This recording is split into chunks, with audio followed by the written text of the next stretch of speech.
یہ وہ ٹیکسز ہیں جو کوئی بزنس مین اپنی جیب سے ادا نہیں کرتا. یہ تمام ٹیکسز جو کنزیومر آف گڈز ہیں وہ ادا کرتے ہیں.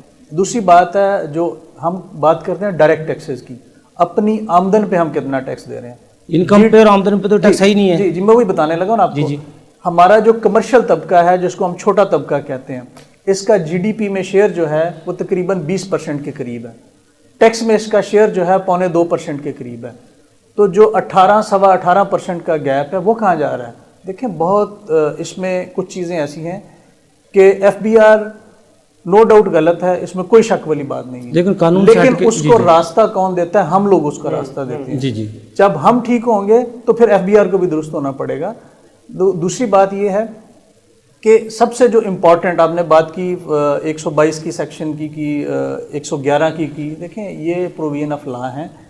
111 وہاں انووک ہوتا ہے جہاں آپ کی جو ہمارے ہیڈز کلاسیفائڈ ہیں اس کے بعد کوئی ان ایکسپلینڈ ایسی انکم ہے جو وہ ایکسپلین نہیں کر سکتا, اس کے لیے انہوں نے ایک سیکشن رکھا ہے کہ اگر وہ اس کو ایکسپلین نہیں کر سکتا تو اس کو ہیڈ میں انکم اس کو ٹریٹ کر لیا جائے گا. جو 122 ہے اس میں آپ نے ایک ٹیکس پیئر کو اپرچونٹی دینی ہے, ایک کمشنر کی اس میں اتھارٹی ہے, ایک اس میں ایڈیشنل کمشنر کی ہے, جو آفیسر ہے وہ کمشنر کے بہاف پہ ایکٹ کرتا ہے. تو وہ کہیں اگر کسی جگہ اس کو ڈیفینیٹ انفارمیشن ملتی ہے, اگر کسی جگہ ریونیو کا لاس ہے تو وہ اس کو امینڈ کر سکتا ہے اسیسمنٹ کو. دیکھیں یہ تو ایک ان کا رائٹ ہے کہ اگر آپ سمجھتے ہیں کہ ہمارا یہ پاکستان میں جو ڈیکلیریشن ہے کیا ہم 100% ٹھیک دیتے ہیں. دیکھیں یہ ایک قانون کا اختیار ہے, ورنہ ہم نے دیکھا ہے کہ ایک جو 2003 سے سلسلہ شروع ہوا نئے آرڈیننس کا 2010 تک جو جاری رہا, تو اس میں ریونیو کلیکشن کتنی بڑی, کتنا ٹیکس پیئر بڑھا, کہاں ہم کم ہوتے ہوتے تعداد جو ہے وہ 1 ملین سے نیچے آ گئی, کہاں 12% ہماری G D P tax to G D P ratio تھی, وہ اٹھ کے 9% سے بھی ہم نیچے آ گئے. دیکھیں ریلیف ہونا چاہیے, لیکن ہم لوگ ابھی یہ شاید ہماری مینٹلی ابھی تک اس قوم کی اس حد تک ابھی ہم میچور نہیں کر سکے کہ ہم اس ٹیکس کو دینا اپنا فرض سمجھیں. آج تک ہم نے اس ٹیکس کو دینا اپنا فرض ہی نہیں سمجھا. دوسری بات یہ ہے کہ جب بھی ہم ٹیکس کی بات کرتے ہیں سب سے بڑا فالٹ آتا ہے کہ ہمارے پاس ایف بی آر کے پاس نہ مشینری ہے, نہ ول ہے, نہ ان کے پاس ان کی نیت ہے ٹیکس کلیکشن کی.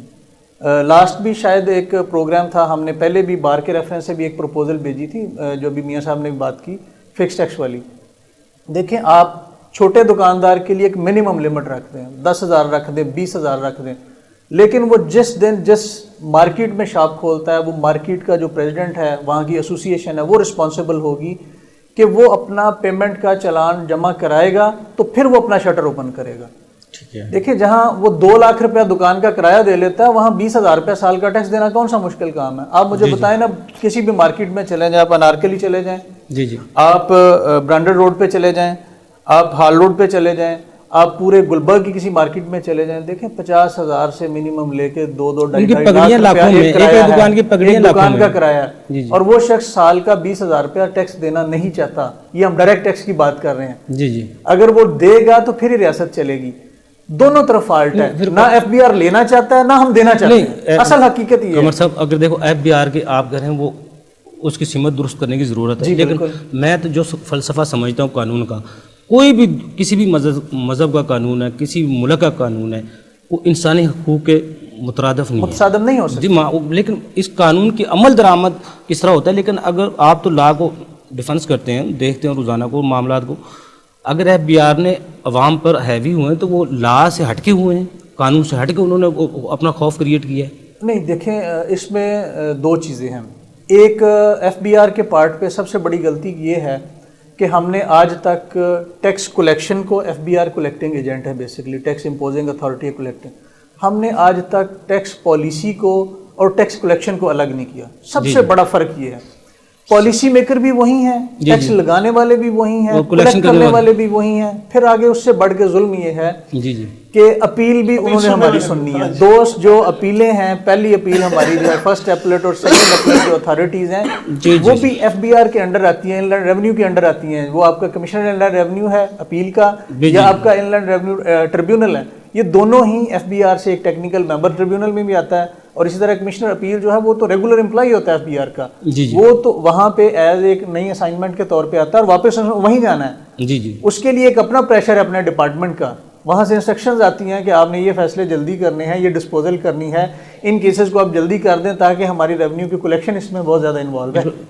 اور دوسرا آپ نے بات جو ہمارا بیسک ٹاپک تھا بجٹ کا آج کا, دیکھیں ہماری جو اکانومی ہے یہ ساری کی ساری ایگری بیسڈ ہے, ٹھیک ہے, اور سب سے جو بڑی پرائرٹی ہونی چاہیے ہماری وہ ایگریکلچر سیکٹر کے ساتھ, اس کو ہمیں جو ہمارا کسان ہے اس کو ہم نے بیج بھی ٹائم پہ دینا ہے, اس کو کھاد کنٹرول ریٹ پہ دینی ہے. اگر آپ سبسڈی دے رہے ہیں کھاد پہ, بیج پہ, اس کے ڈیزل پہ, اس کی الیکٹریسٹی پہ, تو وہ سبسڈی اس کسان تک نہیں پہنچتی جب ہم اس کو بیج دے رہے ہیں, کھاد دے رہے ہیں. پھر اس کے بعد جب اس کی فصل آتی ہے, اس فصل کو اٹھانے کے لیے گورنمنٹ کے کبھی بھی کنٹرول ریٹ پہ فصل نہیں اٹھائی جاتی, اس کو لمبی لائنیں دی جاتی ہیں, اس کو باردانہ لینا مشکل ہے اس فصل کو سنبھالنے کے لیے, اور پھر گورنمنٹ تک اس کو پرچیزنگ کے لیے. سب سے بڑا جو میکنزم ہے اس کو ٹھیک کیا جائے کہ اس کی بوائی کا جو کام ہے اور اس کی جو فصل کی ہارویسٹنگ کا ٹائم ہے, یہ دونوں ٹائم گورنمنٹ اس چیز کو 10 سال سے زیادہ ہو گئے. گندم کا جو ریٹ فکس کیا تھا حکومت نے وہ 10-12 سال ہو گئے, ابھی تک وہی فکس ہے, اور 10-12 سال مہنگائی کا طوفان جو آیا ہے اسی لیے تو میں نے آپ کو عرض کی نا کہ ہمارا کسان کا نقصان بیچارے کا کہاں ہے, وہ فصل لگاتا ہے اس وقت اس کو کھاد اور بیج مہنگا ملتا ہے, جب فصل اس کی تیار ہوتی ہے اس کو اٹھانے والا کوئی نہیں, جو مارکیٹ کا ریٹ ہے وہ بیچارہ اس سے 200 روپے کم پہ بیچتا ہے. جی چاہے اس کی دیکھیں 2-3 ہماری 4 بڑی کراپس ہیں جس میں گندم ہے, چاول ہے, کپاس ہے, باقی جو آئل سے ریلیٹڈ ہمارے کچھ کراپس ہیں, ان سب میں یہی پرابلم آتی ہے کہ جس وقت فصل اٹھانی ہے اس وقت اس کا ریٹ جو ہے بڑا نیچے آ جاتا ہے, اور مڈل مین جو ہے وہ کسان کی جو ہے وہ اس کو تہز نہز کر دیتا ہے سارے سال کی محنت کو. پھر اس کے بعد دوسرا سیکٹر ہے آپ کے پاس بڑا انڈسٹری کا, جس کا ہم نے آہستہ آہستہ یہ پچھلے 4-5 سالوں میں بڑا غرق کر دیا. انڈسٹری کو ہم نے 2 طرح سے مارا ہے, ایک ہماری انسکلڈ لیبر کی وجہ سے ہم نے نقصان اٹھایا اور ہماری کاسٹ آف پروڈکشن بہت اوپر چلی گئی, دوسرا مٹیریل, اور تیسرا انرجی کرائسس نے آپ کی انڈسٹری کو صاف کر کے رکھ دیا. جب تک آپ انڈسٹری کو اور جتنی آپ کی انڈسٹری ہے وہ بھی ایگری بیسڈ ہے, آپ کی ٹیکسٹائل کی ساری انڈسٹری جو ہے وہ آپ کی ایگری بیسڈ ہے. جب آپ ایگریکلچر کو ٹھیک کریں گے آپ کی انڈسٹری موو ہوگی, پھر آپ کا سروسز سیکٹر چلے گا. سروسز سیکٹر میں دیکھیں سب سے بڑی بات یہ ہے کہ ہمارے پاس ایکسپرٹ لوگ ہیں دنیا میں جا کے, پوری دنیا میں آپ کا نام روشن کر رہے ہیں, لیکن وہ اس ملک میں بیٹھ کے بیچارے کام نہیں کر رہے. وہ سافٹ ویئر سے ریلیٹڈ آپ کی انڈسٹری ہے, سروسز کی ایکسپرٹ لوگ ہیں, وہ ان کو ہم اس طرح سے گورنمنٹ ان کو فیسیلیٹیٹ ہی نہیں کرنے میں ناکام ہے. ریونیو آنا ہے, یہی تو وجہ آج عام آدمی کو ریلیف حکومت دے نہیں پا رہی.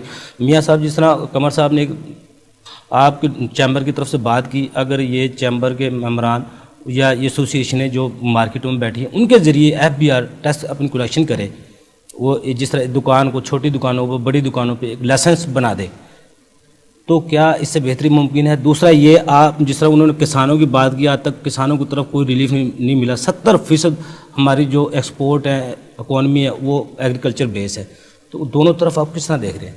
لیکن میں قمر صاحب کی بات سے اتفاق کرتا ہوں. میاں صاحب مجھے بریک کا کہا جا رہا ہے, بریک سے بعد آپ سے جواب لیتے ہیں. ناظرین چھوٹا سا کمرشل بریک, ہمارے ساتھ رہیے گا.